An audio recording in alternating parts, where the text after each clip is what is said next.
In Trieste, the WHO and Friuli Venezia Giulia launched the first Italian well-being economy lab. Leaders from across Europe meet to share new approaches that link health, equity and development, highlighting the topics that will guide government action in the next stages of planning.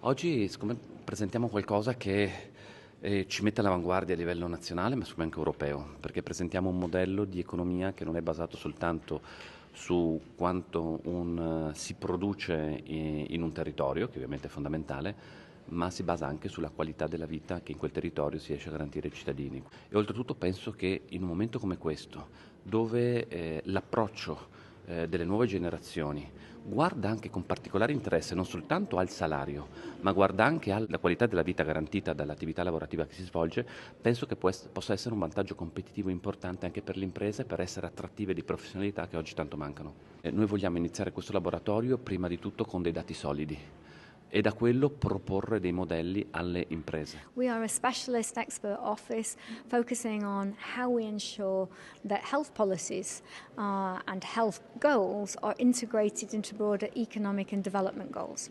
WHO is quite often seen as an organisation that is providing training for doctors, clinical guidelines and strengthening financing for healthcare systems. We do all of those.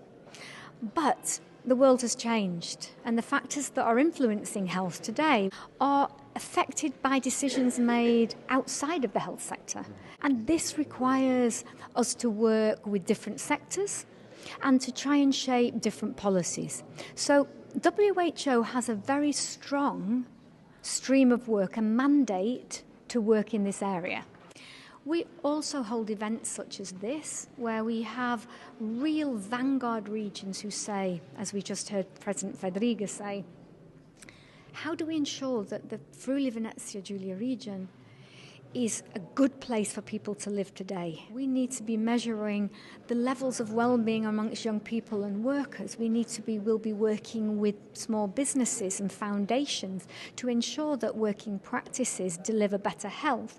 We will be working with local communities and local small and medium enterprises to ensure that there is innovation. These are all the things that today promote health, ensure that a region can prosper, and that there is a decent future for people.